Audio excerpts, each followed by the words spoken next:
अजिंठा बुद्ध विहार धाग YouTube channel.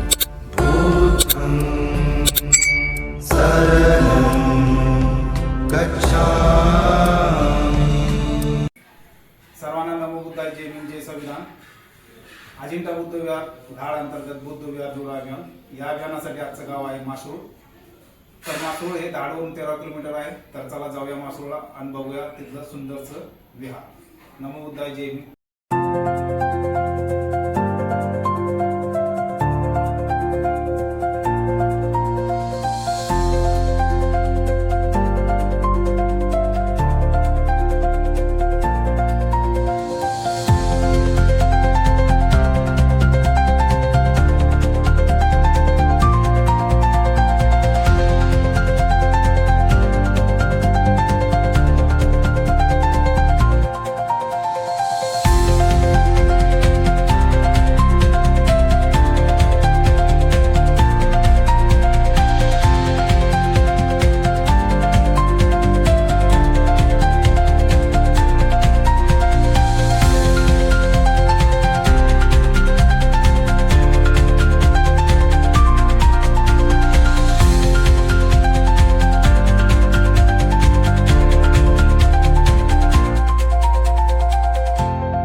आणि माझा एकट्याचा संकल्प असा होता की मी जसं धर्माचं आचरण केलेलं आहे, करतो आहे आणि बुद्ध धर्म संघाला शरण जाऊन माझ्या जी प्रगती झालेली आहे, माझं जीवन जे गतिमान झालेलं आहे, माझ्या परिवाराचं जीवन जे गतिमान झालेलं आहे, माझ्या समाजाचं जीवन असं गतिमान झालेलं आहे। त्यामुळे तुमचं कुठेतरी जीवन गतिमान व्हावं यासाठी मी धर्माचा प्रचार प्रसार म्हणून तुमच्याकडे आलेलो आहोत। ते माध्यम म्हणजे बुद्ध विहार शिवाय तुमच्या प्रत्येक घरामध्ये जाऊन तुम्ही तुम्हाला बुद्ध धर्म संघ किंवा बाबासाहेब नाही सांगू शकत ना। म्हणून बुद्ध विहार जोडा अभियानाचा हाच एक महत्वाचा हेतू आहे की बुद्ध विहार इथे सर्व जमा होतात। म्हणून यापुढे गोष्टी करण्यासाठी किंवा बुद्ध विहार जोडा अभियानाच्या संदर्भात सांगण्यासाठी आपण सुरुवात करणार आहोत। तत्पूर्वी तथागत भगवान गौतम बुद्ध यांच्या प्रतिमेसमोर आपण अगरबत्ती, मेणबत्ती आणि धूप प्रज्वलित करून आपण त्रिशरण पंचशील ग्रहण करायचे आहे आणि नंतर आपल्याला पुढील विचारांवर प्रकाश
तर बुद्धविहार जुळाविहाराचा संकल्प असा आहे की आता आपण त्रिशरण पंचशील सर्वांनी ग्रहण केली, मोजके एकदम जण सोडले, तर त्रिशरण पंचशीलाचा अर्थ माहित नाही आपल्याला.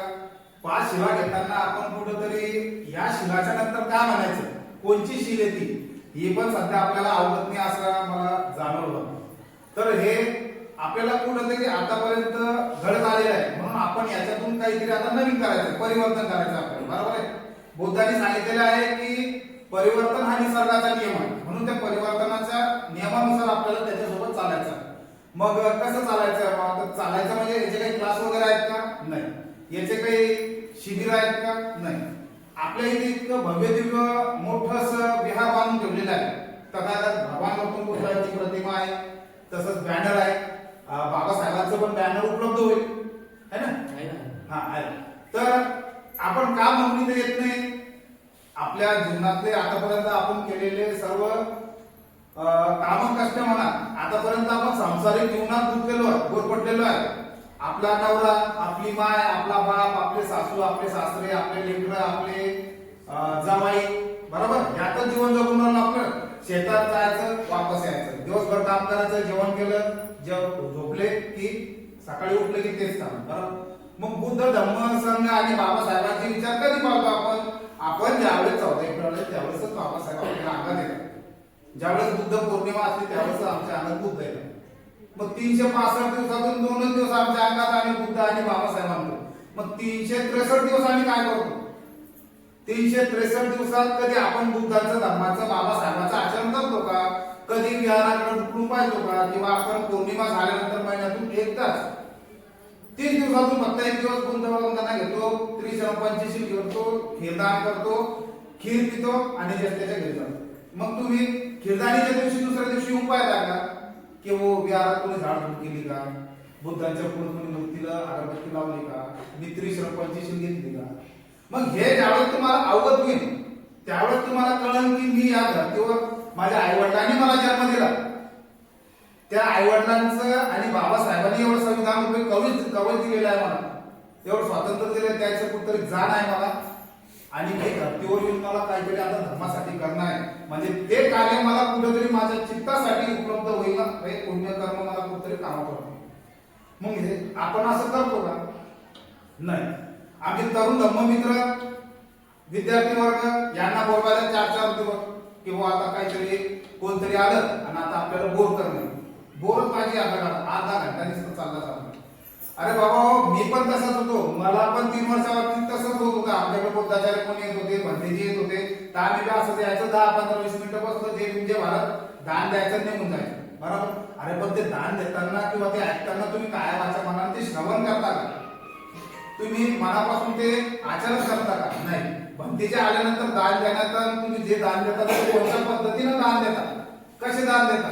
आमच्या धाडमध्ये पण 3 वर्ष अगोदर तसंच व्हायचं, परंतु आमच्या अंगणवाडी टीम, आमचे तरुण धम्ममित्र ज्यावेळेस आमचं नवीन छोटंसं विहार बनलं, त्या विहारापासून आम्हाला प्रगती मिळाली, बुद्ध धम्मसंघ आणखी आमचं आचरण करायला मिळालं. ज्यावेळेस समाज मंदिर त्या बाजूला होतं त्यावेळेस फक्त वर्षावासासाठी 5-10 महिला जात होती, त्यावेळी अशा म्हाताऱ्या बघा ज्याचं रात्री समजा जेवण केलं ते कामं नसायचं. बुद्ध आणि धम्म त्यांनी 8 वर्ष वाचला. दादा किती वर्ष? 8 वर्ष ग्रंथ पठण केलं. तुमच्याकडे बुद्ध आणि धम्म वाचला तुम्ही वर्षावासमध्ये? येऊ शकता का? किती वर्ष वाचला? त्याला झाले 5-6 वर्ष. आता या 3-4 वर्षाच्या कालखंडामध्ये कोणी बुद्ध आणि धम्म वाचता का? वर्षाच्या कालखंडामध्ये 3 वर्ष. बरं, ते स्वतः पुरतं सामाजिकरित्या बुद्ध आणि धर्म वाचता का? मग आमचं बी तसंच होतं ना, तर त्याच्यासाठीच तर पौर्णिमाला येऊ पांढरे कपडे घालून वाटत होतो साध्या वाजता, आणलं की खीरदान 4-5 घरी खीरदानाचं फॉर्म खीर प्यायची आणि मग पौर्णिमा आहे आम्हाला. मी अनुभवलेलं आहे, मी केलेलं तसं. माझ्या घरी खीरदान असेल मला असं गर्व यायचा, आता माझ्या घरी पुरा वाडा येणार आहे, मग लग्न त्रिशरण पंचशील ग्रहण करेल आणि सगळ्याला ग्रहण करून देईल. पण हे कुठपर्यंत? हे माझ्या बरोबर आहे. ज्यावेळेस आम्ही सार्वजनिक कीर्तनाचं आयोजन केलं, सार्वजनिक बुद्ध आणि धम्माचं, आम्ही 3 वर्षापासून बुद्ध आणि धम्म वाचल्यानंतर आम्ही मिलित प्रश्नाचं आयोजन केलं मी, आणि मिलिंद प्रश्नावरती आम्ही 3 वर्ष परीक्षा ठेवली जातो. जे असं उपासिका ते ग्रंथ पठण करणारे होते त्या ग्रंथावर आम्ही 3 वर्ष परीक्षा ठेवली. ज्या त्या महिला तुमच्यासारख्या वयोवृद्ध महिला पास झाल्या त्यांना आम्ही विहाराच्या मार्फत सर्टिफिकेट वाटलं, आणि 3 प्रथम द्वितीय तृतीय क्रमांकाला आम्ही पारितोषिक वाटलं. कशामुळे कहून की यांना कुठेतरी धम्म समजत चालला, यांना कुठेतरी तरुण धम्म मित्रांना धम्म समजत चालला. या वर्षी तर इतकं अजून गोष्ट झाली वर्षाच्या कालखंडामध्ये, ज्याला आपण उपसोत म्हणतो, उपसोत आर्यशील आहे माहिती. आता उद्या पौर्णिमा आहे, पौर्णिमा उपसोत दिन आहे, म्हणजे 8 शिलाचं पालन करावं लागतं. पंचशील तर माहिती आहे आपल्याला, पण 3 शिलाचं आणखी 8 करावं लागतं. ते अष्टशील आमच्या तरुण वर्गांनी धारण केलं यावर्षी वर्षवास कालखंडामध्ये.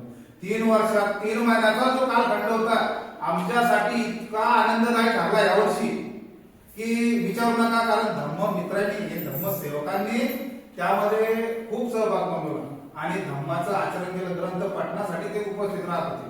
ज्यावेळेस तुम्ही स्वतः ग्रंथ पठण करत होता, राहुल झाला, अजय झाला, दिसू भाऊ झाला, हे 7 ते 8 जण जे आमचे टीमचे मेंबर आहेत ते सर्व तिथे उपस्थित. आता तो विषय त्याचे जे मित्र गावातले होते पोराचे मित्र, ते मित्र पण त्यांच्यासोबत यायचे. म्हणजे बा धम्माचं श्रवण करताना किती आपण जर चांगलं करत चालू चांगलं होतो हे भगवान बुद्धांचे बोल. मग राहिला विषय की आमचे हे साधारण विद्यार्थी यांना 30-35 येत नाही. मग याच्यासाठी काय करायचं, तर याच्यासाठी आम्ही त्यांना बळजबरी तिथं बसवायचं. लालच नाही, आई वडील आले म्हणजे कधी येणंच भाग. ते आले म्हणजे बाई चल आजच्या आज तू ये ना, चल तू म्हणतो 30-35 तू चुकले बी चाल, तुझ्या माग आम्ही सगळे म्हणून आम्ही वर्षवास कालखंडामध्ये पाठ करून घेतो मुलांना. आता बी आमच्या मुलांना 30-35 अवगत आहे. तुम्हाला साधुवाद, कारण तुमच्या गावातून एखादा MPSC UPSC मार्फत अधिकारी घडला. सर्वात मोठा प्रश्न पोलीस मिलिटरी मन सोडून ड वर्गाचे नाही, ब वर्गाचे सुपर क्लास कोणी क्लास 1 आहे कोणी विद्यार्थी घडलेला आहे काय. मग याच्यासाठी आपल्याला काय करणे, म्हणजे तुम्हाला नमकच नाही म्हणते आपल्या सर्वसा म्हणून याच्यासाठी तुम्हाला सुरुवात करणे, या विद्यार्थ्यांना घडवणं आपलं काम आहे. मग याच्यासाठी काय करावं लागेल, आपल्याला स्पर्धा परीक्षेची तयारी करावं लागेल. स्पर्धा परीक्षेची तयारी म्हटल्यावर मग अभ्यास आला. मग अभ्यास यासाठी तुम्हाला ते मनाचं कॉन्सन्ट्रेशन, आता इथे किती शांतचित्त नाही कुठं तुम्ही तसं अभ्यासावर कॉन्सन्ट्रेशन केलं तुम्ही, तर तुम्ही जर घडले तर तुमचं गाव घडलं, तुमचं गाव घडलं तर तुमचा परिसर घडलं. एक विद्यार्थी तुमच्या गावातून लागला, आमचे 2 ते 3 विद्यार्थी MPSCचे परीक्षाचं चालू आहे सध्या, आणि काही 10वी-12वीतले विद्यार्थी खूप जोराने अभ्यास चालू द्यायचा. काही करतात काही नाही करत, त्याची त्याची संकल्पना आहे. परंतु विषय असा आहे, ज्यावेळी 10वी-12वीचा निकाल लागला आमचा, तर आम्हाला मन समाधान होईल असा निकाल. मग ते मोबाईल खेळत किंवा जो 100तून 99% 85% अभ्यास करते तो भागलेला. हे लहान लहान लेकरांना जर 30-35 लावत करायचं असेल तर महामानव डॉक्टर बाबासाहेब आंबेडकरांनी धम्मदिवस सांगितलेला आहे रविवारचा. तो धम्मदिवस तुम्ही पाळता का? 56च्या नंतर बाबासाहेबांनी सांगितलेलं आहे की माझा समाज जर एकत्र करणं आहे आणि माझ्या समाजाला जर धम्म समजणं आहे, तर त्यांनी एकनिष्ठ राहून दर रविवारी प्रत्येक स्वतःचं कर्तव्य समजून त्यांनी बुद्ध विहारात आले पाहिजे. मग बुद्ध विहारात आल्यानंतर काय होईल, आपल्याला बुद्ध धम्मसंघाच्या विषयी आदर निर्माण होईल. आदर झाल्यानंतर आपल्यामध्ये असलेले मतभेद जे आहे ते मतभेद आपण बाहेरच काढतो. आता गेटच्या आत आल्यानंतर सर्वप्रथम तुम्हाला तथागत भगवान बुद्धांची प्रतिमा दिसते. म्हणजे तुमच्या चित्ताला लागलेले जे विकार आहेत किंवा जे दुसऱ्या प्रति द्वेष भावना ज्या उद्भवलेल्या आहेत त्या तुमच्या तिथंच बाहेर तुमचं चित्त इकडं पाहून शांत होऊन जाईल. आतमध्ये आल्यानंतर जर तुम्ही मेणबत्ती अगरबत्ती प्रज्वलित केली तर या अगरबत्तीच्या सुगंधानं तुमचं चित्त एकाग्र होईल. कसं होईल? मोहित होईल की ह्या सुगंधानं तुमच्या मनात विचार उठलेलं वादळ जे आहे त्या वादळाला हे सुगंध शांत होईल. ज्यावेळेस तुम्ही मेणबत्ती किंवा दिवा प्रज्वलित करसाल त्यावेळेस जर 10 सेकंद त्या दिवाकडे किंवा मेणबत्तीकडे जर बघितलं तुम्ही थोडंसं टाकलं तर तुम्ही बघसाल की ती मेणबत्ती किती शांत गतीने जळत आहे. तसं तुमचं मन शांत होईल आणि मग नंतर तुम्ही बुद्ध धम्म संघाला शरण गेले ना, तुमच्या चित्ताला अशी गवासनी भेटल की तुम्हाला जगातील कोणती अशी ताकद नाही की ती रोखू शकाल म्हणून तुमच्या कामाला गतिमान करण्यासाठी. म्हणून आपल्याला काय करणं आहे, जायचंय, म्हणजेच आपलं दर रविवारी इथे येऊन त्रिशरण पंचशील घ्यायचं आहे. राहायला विषय तुमचा खिरदाणीचा, तुम्ही सांगितलं की जसं खिरदाणीचा प्रकल्प प्रोग्राम आहे मी करतो. आता उद्याचा आहे धर्मदिवस म्हणजे रविवार. आता आपल्याला माझे भाग जोडलेले आहे, बघू आता उद्या तुम्ही व्हॉट्सअप नंबर त्याच्यासाठी दिलेला आहे तुम्हाला. आमच्या विहाराच्या मार्फत हे कार्यक्रम आम्ही राबवलेले आहे. तर 14 विहाराचे कालपर्यंत किंवा उद्या सकाळी कार्यक्रमाची वेळ पडली, बरोबर. आता तुम्हाला संकल्प करणं आहे की मी बुद्ध धम्म संघाला शरण जाणार आणि मी येणारी पौर्णिमा असो धम्मदिवस असो, मी असं म्हणत नाही की छत्रपती शिवाजी महाराज दुसऱ्याच्या घरात जन्माला आले पाहिजे, माता जिजाऊ दुसऱ्याच्या घरात जन्माला आले पाहिजे, सिद्धार्थ गौतम दुसऱ्याच्या घरात जन्माला आले किंवा बाबासाहेब दुसऱ्याच्या, ते घरात येतील माझ्याच जन्म. म्हणजे मी असं म्हणणार नाही चालू होईल चालू. मी स्वतः वेळ झाली 6:07चा टाइम ठेवा, एकच वेळ ठेवा आणि त्या वेळेला मी कोणाला आवाज देता मी येईल. मी त्रिशरण पंचशील असं जर अवगत झालं तुमच्याकडून तर तुम्हाला लागणार पुस्तक सुप्त पाठनाचे जे पुस्तक आहे किंवा मग या मुलांवर संस्कार घडवण्याचे जे पुस्तक आहे, ज्याला म्हणतात बौद्ध संस्कार निधीचे पठण, त्याचे पुस्तक विहाराच्या मार्फत तुम्हाला निःशुल्क दरात प्रत्येक विहाराला एक मोठं पुस्तक आणि 10 छोट्या पुस्तकं आम्ही तुमच्या विहाराला तुमची प्रगती पाहून ते दान करणार. हे केव्हा की ज्यावेळेस तुमच्यामध्ये परिवर्तन होईल, ज्यावेळेस तुमच्या विहारात मार्फत चालणारे कार्य. मग तुम्ही वाचा होते पुस्तकं तर कुठून घ्या, तुम्ही आणायचा विषय नाही, तुम्हाला परिवर्तन घडायचा विषय आहे की तुमच्या परिवर्तन कसं घडत आणि तुमच्या विहाराचं नाव आमच्या विहारासाठी कसं जोडलं की हो हे पण प्रगतशील झाले.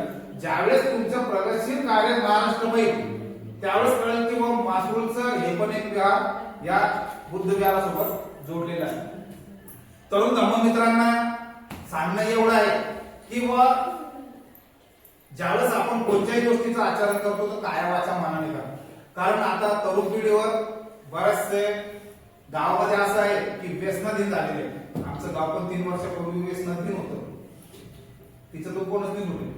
पण कुठेतरी आपल्या जीवनाला कलाटणी देणं आहे, आई वडिलांची पुण्य पालने आपल्याला घडवणं आहे, म्हणून आपल्या आई वडिलांचं नाव कुठेतरी प्रगत करणं आहे, म्हणून आपल्याला सोबत राहील. म्हणून तरुण धम्ममित्रांना मी सांगू इच्छितो, मी प्रत्येक वेळेला तेच सांगत आलेलो आहे, काल मी धामणगावमध्ये तेच सांगत आहे.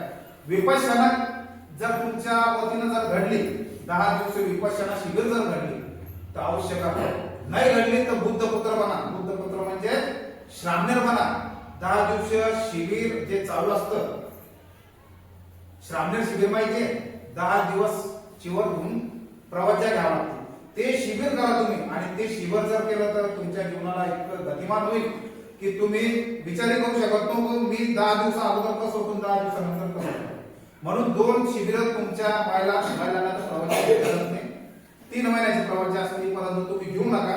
तुम्ही फक्त आचरण करा धर्माचं.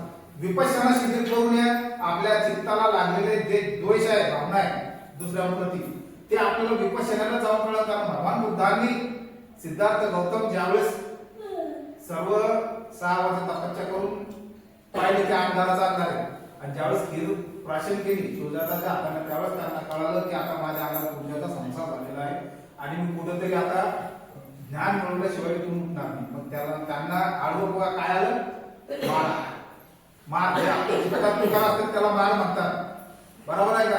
तर त्या माराला त्यांनी सांगितलं की बाबा आता तू काही कर, मी ज्ञान प्राप्तीशिवाय उठणार नाही. आनापान असं एक सत्र आहे की तुमच्या शरीरात चालणाऱ्या जे तरंग आहेत, जे संवेदना आहेत, जे तुमच्या अंगात रूप वेदना संवेदना आहेत त्या जाणून घ्यायच्या आहेत. श्वासावर तुमचं लक्ष केंद्रित करायचं आहे. ज्यावेळेस तुम्हाला श्वास कळेल की माझा श्वास हा कुठून येतो कसा जातो आणि मला संवेदना का होतात, त्यावेळेस तुम्हाला कळेल की माझं उत्पन्न होण्याचं मागचं कारण काय आहे. म्हणून तरुण पिढीला सांगणं आहे की 10 दिवसीय विपश्यना शिबिर जर तुम्ही घडून आणली तर त्याच्यासाठी बघा पुण्य मार्ग लागतील. तुमचं कार्य पण चांगलं आहे. तुम्हाला फक्त 10 दिवस शिबिराला बसणार. मग शिबिराला काय पैशाचा खर्च येतो का? शिबिराला काही खर्च येत नाही, फक्त जाण्या येण्याचं 50-100 रुपये जे काही भाडं लागतं ते.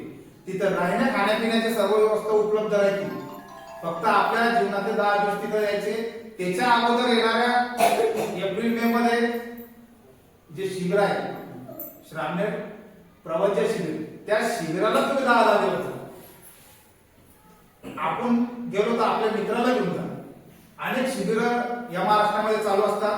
आम्ही स्वतः त्या शिबिराला सेवा द्यायला असतो. 200 तुमच्या सारखे तरुण धम्ममित्र या असे लहान लेकरं ज्यांना कळते 7वी 8वी ते मुलं तिथं प्रवचन घ्यायला काहून त्यांच्या घरच्यांचे संस्कार कसे राहतात की बाबा आता बुद्ध धर्म सांगाशिवाय आता पर्याय नाही आपल्याला, म्हणून तू जाय तू शिक 10 दिवस बुद्ध पुत्र बन. 10 दिवसानंतर त्याच्या घराचे परिवर्तन म्हणजे पायासारखं असते. तुमच्या 2-4 जण जर तुम्ही श्रामीण शिबिर जर करून आले तर बघा किती तुमच्यात डेव्हलप होईल, तुमच्यामध्ये तुमच्या परिवारामध्ये तुमच्या इथल्या समाजामध्ये. आता यावेळेस आमच्या जे खाणारे पिणारे राहतात त्या लोक घेऊन चालू नका. बघा आता कसं परिवर्तन त्यांचं किती मी सांगून लावतो की बापू सिनेमा म्हणतात ना. आता सांगू पटाळू आता त्यांच्या बायकांना त्यांच्या बाहेर सांगेल बायावर आता तुम्ही 10 दिवसाचं समजायचं की ह्यो कुठतरी घेऊन चालला तर ते म्हणतात भाऊ तू जाऊ आणि सुद्धा वांदे. कारण ते आता कसं असतं की माणसाला काही वैचारिक दृष्टिकोन जेव्हा करायचा आहे ना तर त्याचं चित्त जे असतं बाबा मुळातच आईच्या आपण पोटातून पडल्यानंतर आपण ज्यावेळेस कळतं आपल्याला तर आपण व्यसनाधीन राहतो का. परिस्थिती अशी उद्भवते म्हणून आपलं चित्त त्याच्याकडे वळतं. याच्या मागचे कारण आहे, लॉजिक आहे, हे वैज्ञानिक दृष्टिकोन आहे. आणि ते चित्तातून ते विकार काढण्यासाठी परत तुम्हाला विपश्यना करावं लागेल किंवा त्या चित्तातून विकार काढण्यासाठी आपल्याला कसं व्हावं लागतं. मग त्याच्यासाठी काय करावं लागतं आपल्याला प्रवचन घ्यावं लागतं 10 दिवस आणि ते झाल्यानंतर विपश्यना. माझा पुतण्या आहे आपल्या आंबडकडनं बघा म्हणजे आमच्या मामे भाऊ, तर त्याचं पण तसंच होतं. त्याला म्हटलं बाबा आता तू शांतता ठेव, तू कोणत्या गावागावाला जाऊन आला 10, 20, 50 हजार रुपये खर्च करून आला तर त्याला म्हटलं दादा तू शांतता ठेव, तुला मे महिन्यात मी शिबिराला बसवतो तत्पूर्वी तू विपश्यना. बघा फरक असा जाणवतो की निसर्ग आणि धम्म सर्व पद्धतीनं तुम्हाला कार्यशील करतो. दुसरा विषय राहिला असा आता हे लहान लेकराला जरी तू उभं करायचं म्हटलं आणि भाऊ 2 मिनिटं बोल रे बाबासाहेब सांग बुद्ध सांग किंवा तुझ्या शाळेच्या विषयी सांगतील काही सांगते बाई काऊन नाही सांगत. मग हे न सांगण्याचं कारण काय की तुम्ही त्यांना तसं घडवत नाही म्हणजे तुमच्यावर गोष्टी तशी परिस्थिती तुम्ही तयार करत नाही. पौर्णिमा झाली फक्त इथं कीर्तन होते आणि भजन होतं बरोबर.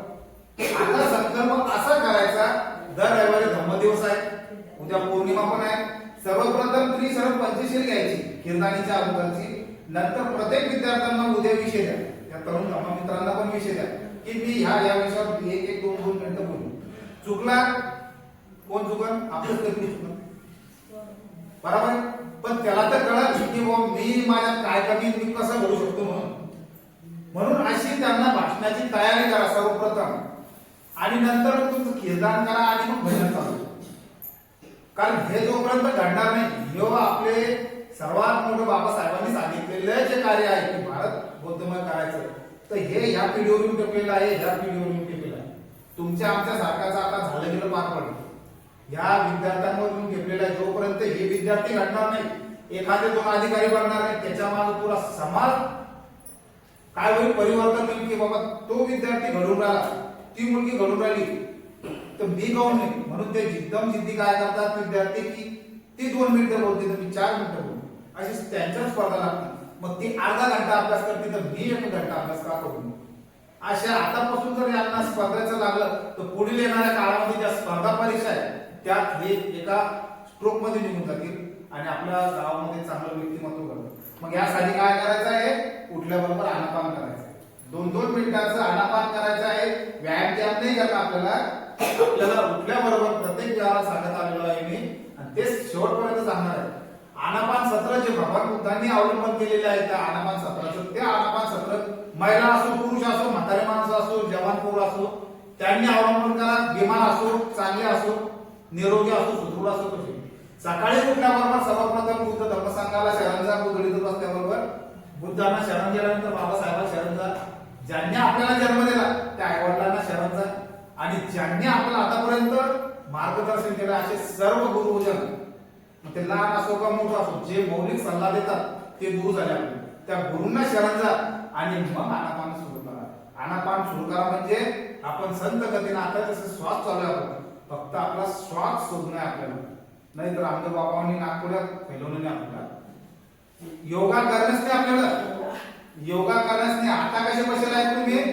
आता एक तुम्हाला प्रश्न करतो, आता तुमचा श्वास शोधावर कुठे येतो पाहून दाखवा. किती सेकंदात तुम्ही श्वास शोधा. तुमचा श्वास कोणत्या नाकपुडीतून तुम्ही थंड आहे का गरम शोधा. गेले 2 मिनिटात शोधा. नाही ना, हे आपलं गावात म्हणतात ना, मन जे आहे ना, हे मन वानेरे म्हणतो ना आपण. माकड समजते का? नाही, वानर समजते. ह्या डागीहून त्या डागीवर, त्या डागीहून त्या डागीवर, त्या डागीहून त्या डागीवर. आता श्वासाचं म्हटल्याबरोबर तो विचार पडला, हे मन काय पुढे. बरोबर प्रश्न पडला ना, मन म्हणजे काय, कुठं पाहायचं.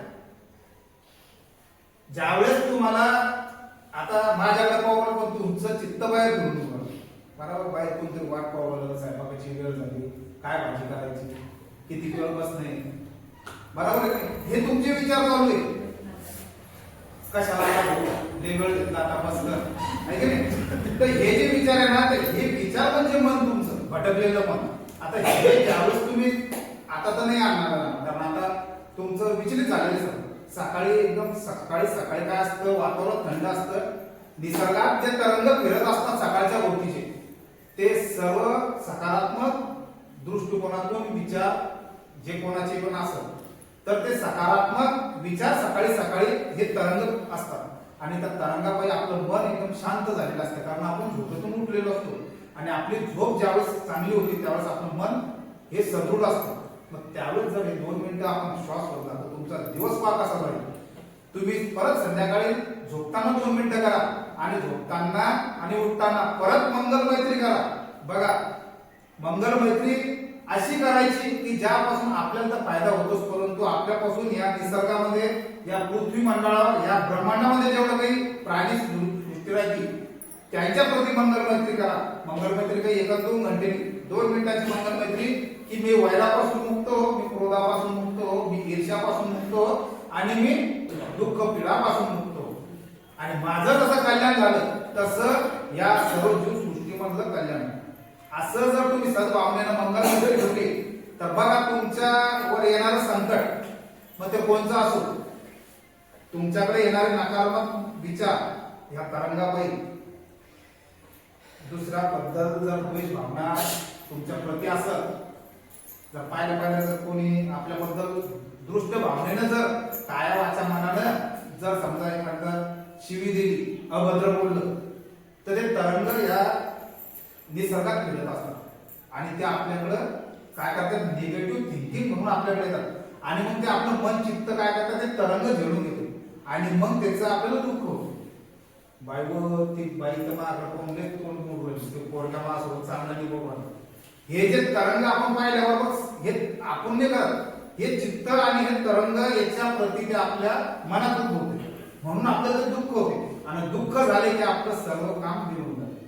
म्हणून मंगल मैत्री जर तुम्ही सकाळ संध्याकाळ 2 मिनिटं ठेवली, तुमच्या प्रती निसर्गात सर्वात प्रती ठेवली, तर तुम्हाला बघा दुसऱ्या दिवशी कसं फळ मिळेल. म्हणजे लगेच तर काही आशा ठेवू नका, परंतु तुमच्या या मंगल मैत्रीचे 10 फळ सांगितलेले आहे भगवंतांनी. ते नाही, सॉरी, 11 फळ सांगितलेले आहे. सर्वात प्रथम तुम्हाला लागणारी झोप. एखाद्या वेळेस तुम्हाला झोप लागत नाही, किंवा एखाद्या वेळेस तुम्ही उठल्यानंतर हातपाय दुखणे किंवा इतर जे आजार आहेत ते उद्भवणे. सगळ्यात पहिले मोठा हा प्रश्न आहे की तुम्हाला उठसाल त्यावेळेस एकदम स्वच्छ आणि सदृढ मनाने उठसाल तुम्ही. नवचैतन्य त्याला म्हणतो आपण, की कशाचं टेन्शन निघू म्हणा, आज उठल्यावर आज उठसा. दुसरं मग मंगल मैत्रीचं फळ असं आहे, तुमची जी दिनचर्या राहील इतकी चांगली राहील की तुम्ही विचार करणार नाही की काल माझा दिवस असा करताना आज इतका चांगला पण नाही. याचा परिणाम म्हणजे हे धम्म आणि निसर्ग हे घडून आणते. आता हिच्यात काही पैसे द्यावे लागतात, हिच्यात काही मंत्र म्हणावं लागतात. हे साधे प्रकार आहे. तुमचं मंगल मैत्री झाल्यानंतर आंघोळ निवड केल्यानंतर बुद्ध धर्मसंघाला शरण जा, त्रिशरण 45 तास ठीक वंदन करा, लगेच आपल्या कामाने बघा तुमचा दिवस कसा जातो. तुमच्याकडे नेगेटिव्ह विचार करणारा मी तुमच्याकडे हात बोलून अकाव बाई कसं काय म्हणजे का, असं मंगल मैत्रीचं फळ आहे. आणि हे भगवंतांनी सांगितलेलं. आणि भगवान बुद्धांचे जे वचन आहे, चंद्र सूर्य तारे आणि बुद्धांचे वचन, हे सत्य कधी लपत नाही बुवा. 2,500 वर्षापूर्वी बुद्धांनी सांगितलेले हे बोल आहे, वचन आहे ते 2600 वर्षानंतरही तेच बोल सत्य ठरत आहे. काहून? कारण बुद्धाचे बोल सत्य आहे. म्हणून अशा विद्यार्थ्यांना तयार करा. आमच्या विहाराकडून तुम्हाला पुस्तकं आणि होत असेल जर एखादा विद्यार्थी जर स्पर्धा परीक्षेची जर तयारी करत असेल तर त्याच्यासाठी लागणारे पुस्तकं जे आहेत स्पर्धा परीक्षेची ते पुस्तकं त्याला उपलब्ध करून देऊ. आणि या बुद्ध विहार जोडा अभियानाचा जो मेन हेतू आहे की या लहान लहान मुलांना तयार करणं आहे आपल्याला. तर येणारा रविवार म्हणजे उद्या आहे माघ पौर्णिमा. पौर्णिमेचं जर सार्वजनिक कीर्तन केलं तर खूप आनंद आणि त्या पद्धतीनेच कीर्तन करा. आतापर्यंत तुम्ही कोणत्या पद्धतीने करत होते मला माहित नाही, परंतु याच्यानंतर काय करायचं आहे आपल्याला सार्वजनिक कीर्तन करा. पैशाचा व्यवहार घेऊ नका. आमच्या इथं पण तीच प्रथा चालू आहे की 50 घराच्या चिठ्ठ्या टाकायच्या, तिच्यातून एक चिठ्ठी काढायची. एक चिठ्ठीमध्ये ज्याचं कोणाच नाव निघत त्याच्या 4 लिटरचं त्याला आणून द्यावं लागतं पैशाच्या स्वरूपात. 4 लिटर दूध 4 लिटर दुधासोबत जे काही लागत साखर म्हणजे साखर आणि इतर ड्रायफ्रूट सोबत ते द्यायला आणून दे भैया. आणि नंतर मग 40 जणांना काय द्यायचंय त्यातले कोणी देते कोणी पुढच्या कोणी. तर भाऊ माझ्याकडून 1 लिटर दूध, माझ्याकडून 1 किलो साखर, भाऊ माझ्याकडून चगाती, माझ्याकडून असं नाम गोळा करा आणि मग तुमचं कीर्तन करा. बघा त्या कीर्तनाला इतका आनंद येईल, निसर्ग धर्म तुम्हाला इतकं भरभरून देईल की तुम्ही मागं वळून पाहणार नाही. मग तुम्ही जे गतिमान असाल तर तुम्हाला मागं रिवर्स टाकायचं काम करणार. पण हे ज्यावेळेस तुम्ही निस्वार्थपणाने काम करा. आता उद्या आमच्याकडे पौर्णिमा आहे बघा, आज साफसफाई झाली आमच्या विहाराची आणि उद्या भगवान बुद्धांच्या प्रतिमेवरची प्रतिबिंबावरची उद्या चिवर बदललेले संपूर्ण गाथा तिथं पठण होतात. बुद्ध धर्मसंघामध्ये जेवढ्या गाथा आहेत तेवढ्या पठण होतात ते मी करतो. आणि नंतर मग कीर्तनाचं होतं, पोरांचे भाषण होतात, काही सांगितलं जातं धर्माचं ज्ञान ज्याला ज्याला जे येते आणि नंतर मग कीर्तन होते. कीर्तन झाल्यानंतर मग 2-4 घंटे बुद्ध दिलं. असा आमचा संकल्प आहे. म्हणून आम्ही गतिमान आहे. मतभेद सर्वांमध्ये पण सामाजिकरित्या मतभेद कोणाचाच नाही. एवढं तेवढं झालं की तर लगेच आपसात करून घ्यायचं, कारण बुद्ध धर्मसंघ आपल्या सोबत आहे. मतभेद तुम्हाला विकरायचा असेल तर पैशाचा व्यवहार आणू नका. आणि ह्या पुढील कार्यक्रम तुम्ही ह्या पद्धतीने राबवा असं आम्ही बुद्ध विहार जोडो अभियानाच्या सर्व सभासदांच्या वतीने तुम्हाला आव्हान करतो.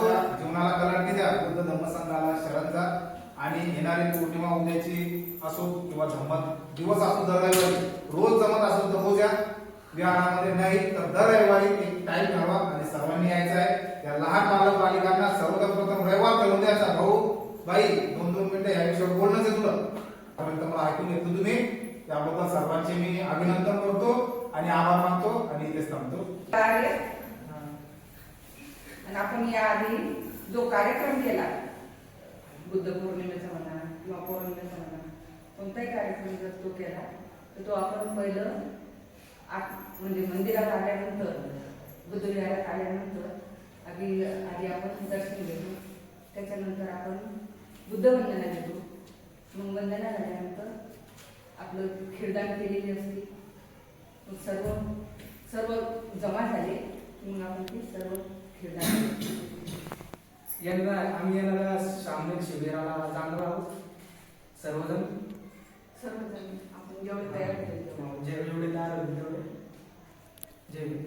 मी रोज जाईल ग तथागताच्या चरणी फुले वाहिल ग. बुद्ध विहारी मी रोज जाईल ग तथागताच्या चरणी फुले वाहिल ग. त्रिशरण पंचशिला तिथे मी घेईल ग. बुद्ध विहारी मी रोज जाईल ग तथागताच्या चरणी फुले वाहिल ग. मनाला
प्रजासत्ताक दिवस हा भारताचा राष्ट्रीय सण आहे. प्रजासत्ताक दिवसाला स्वातंत्र्य दिन असे म्हणतात.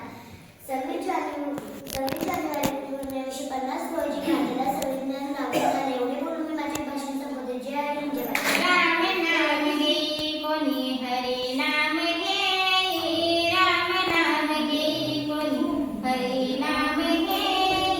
माझ्या होती नावी गौतमाचे, माझ्या होती नावी गौतमाचे.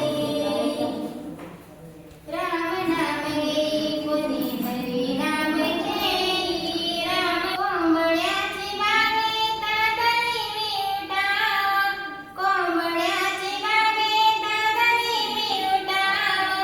नानदुन झाल्यावरी विहारात जाव, नानदुन झाल्यावरी विहारात जाव, नानदुन झाल्यावरी विहारात जाव, नानदुन झाल्यावरी विहारात जाव. बुद्ध वंदनेने माझा सीन मागे जाई, बुद्ध वंदनेने माझा सीन मागे जाई. माझ्या होटी नाव भीम गौतमाचे.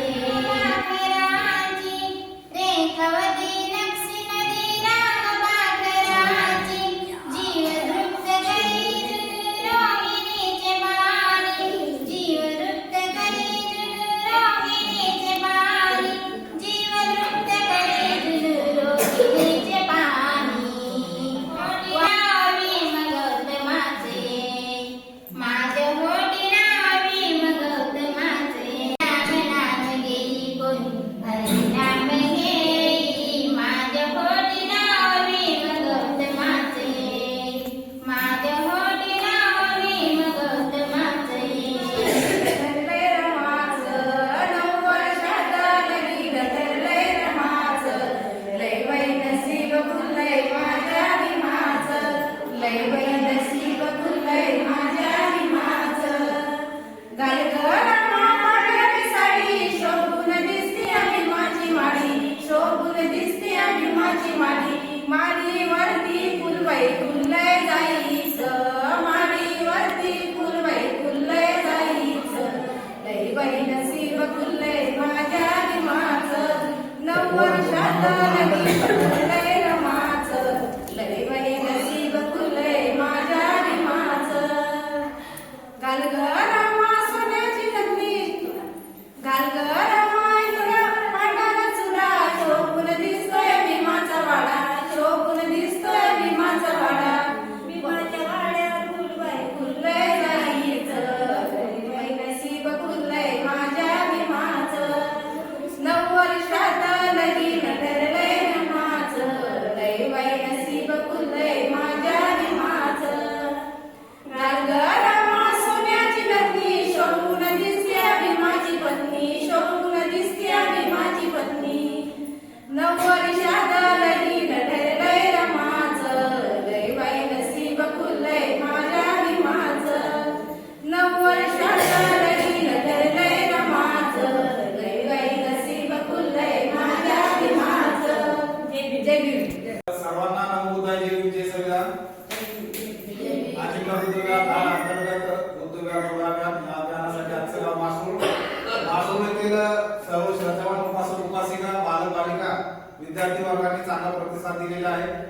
तर बघा, बुद्धविहार जोडा अभियानाच्या माध्यमात जे चाललेलं कार्य आपला जे आहे की विद्यार्थ्यांना तरुण विद्यार्थ्यांना बुद्ध धम्म संघाकडे कसं वळवलं जाईल याबद्दल मार्गदर्शन, तसेच 2-3 महिला उपासिकांनी खूप छान प्रकारे ते भीमगीताच्या माध्यमातून, बुद्ध गीताच्या माध्यमातून धम्म चळवळ जागृत आहे म्हणून आम्ही दाखवून दिलेलं आहे. काही महिलांनी भाषणाच्या द्वारे, आपल्या मनोगताच्या द्वारे की ही चळवळ आम्ही पहिल्यापासून चालू केलं आहे आणि आता ही चालू ठेवी. तदुपरी एका छोट्याशा बालिकेने की विद्यार्थी वर्गाची संख्या इथं जास्त असून आणि प्रजासत्ताक दिनाबद्दल तिनं खूप छान असं 2 मिनिटात तिनं मनोगत सांगितलेलं आहे. तर या सर्वांचे मी आजच्या बुद्धविहार व परिवार तसेच बुद्धविहार जोडा अभियानातील सर्व सदस्यांच्या वतीने मी यांचं अभिनंदन करतो आणि आभार व्यक्त करतो.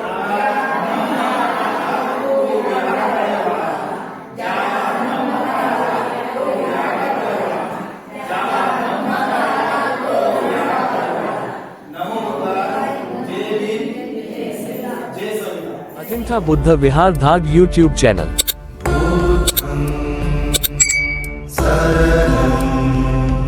गच्छामि